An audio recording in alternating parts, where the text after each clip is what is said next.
Hi. Today I brought a stick, and what is your sticker jazz standard? In other words, which jazz standard do you keep coming back to where you apply your growing repertoire of things that you can play? I have several, and one of them is the beautiful jazz standard When I Fall in Love by Victor Young, and that is a tune that I fell in love with when I was young, and I think that will be forever. Now make sure that you stick around, and I'm going to show you 7 things that you can apply to my sticker tune. Some of them are easy to apply, and at least one of them you already know, and one of them is just to make you become aware of a possible bad habit that you might have, and one is very smooth and elegant. So let's jump over to the piano and find out. Once you have found the tune that you like to work on, I suggest that you find the key that you like to play that tune in. So if you listen to the tune When I Fall in Love and listen to how Bill Evans is playing that tune, he played it in the key of F. Something like that. And Keith Jarrett played it in the key of B flat. I like to play this tune in the key of G flat.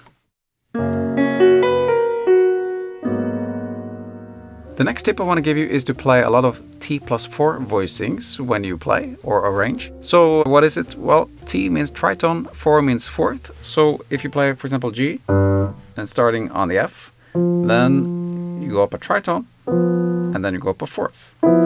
This is, of course, the famous G13 voicing that you have probably played a billion times.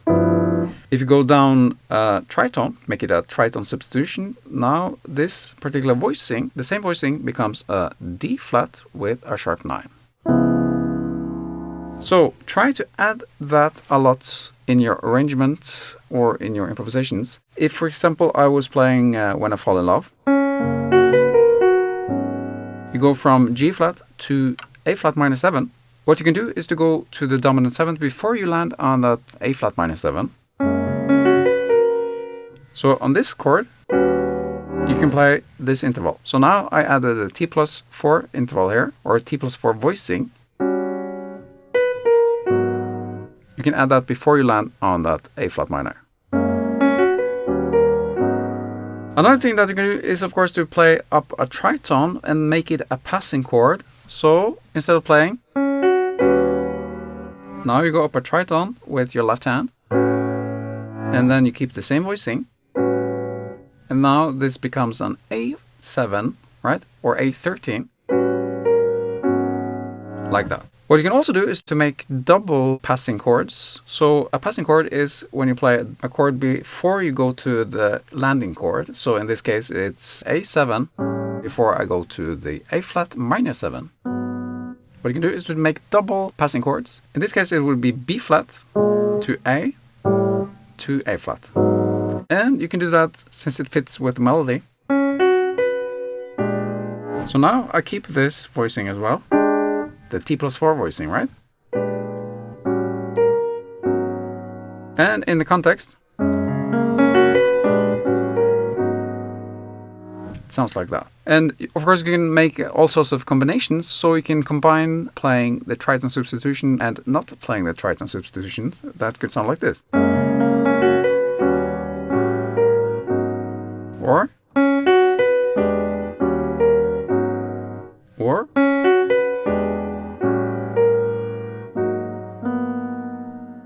like that. All sorts of combinations. And you can also make it without a root, so you can play rootless voicings. That's also very cool if you want to add a little sophisticated sounding voicing without doing any kind of guesswork, because you know exactly what you're doing. The next thing I would do is to try to utilize the chromatic scale a lot as I'm arranging and as I'm playing. So one way to do that in this tune is to simply follow the melody. So the melody is straightforward with the right hand, and the left hand plays the chromatic scale. And as you do that, you also play the chords that will fit both the melody as well as the chromatic scale, as well as you try to keep the T+4 voicing a lot. And that could come out like this. Also, by the way, I land on a D major 7. With a 9. So now you play a very smooth and soft chord. It's a great contrast to this weird chord there.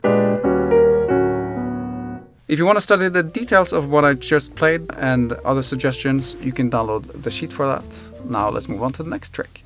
The next tip I want to give you is to arrange so that you add contrast to what's been played. Now I have been playing quite dissonant chords, so if I come from this,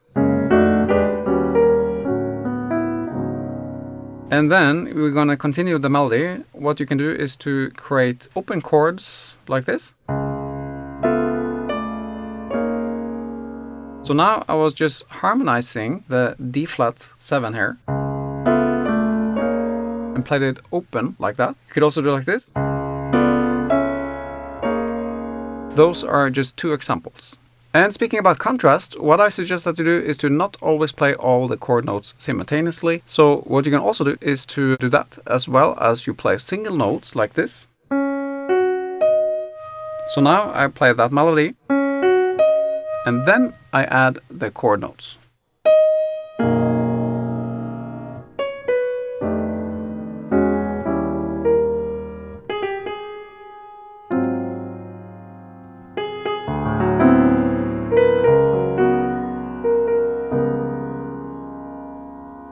I will show you now the next trick in the book, but before I do, let me just make sure that you're clear on something in your own playing. So I found that many of my students play chords like this.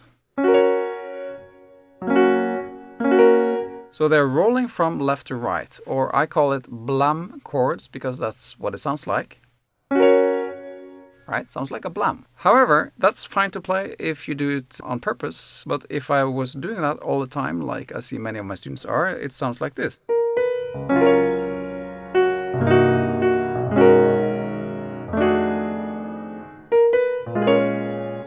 Compare that to this.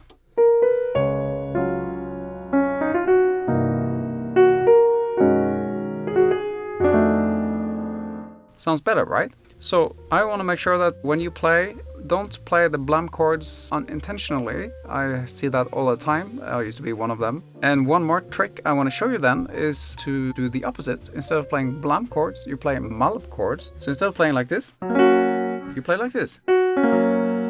That's a cool effect. So if I want to add that in this tune,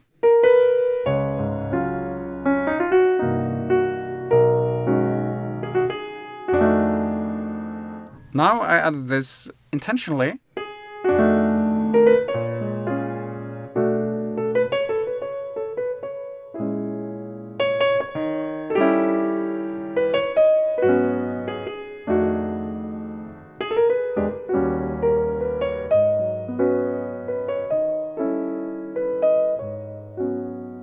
Sounds really nice.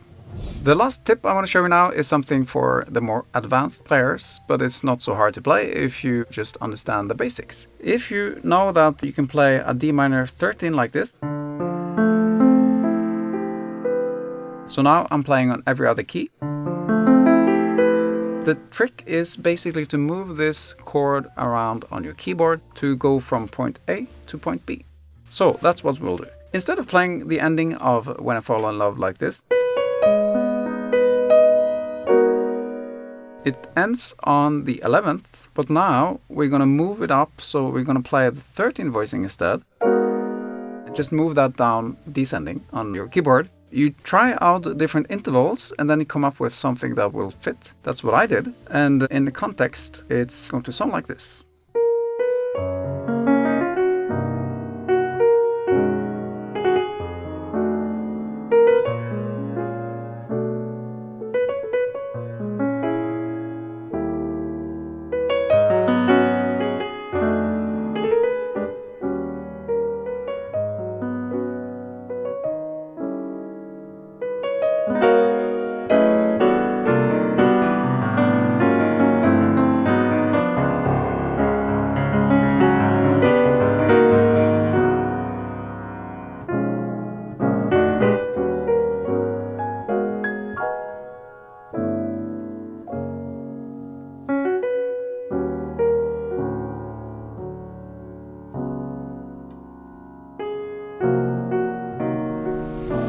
Thanks for sticking around to the end, and I hope that it was useful. Make sure that you always try to evolve your sticker jazz standards and apply all sorts of ideas to them. That's highly recommended. If you enjoyed this video, please hit the like button, subscribe and share, and also make sure you get the summary with examples link in the description.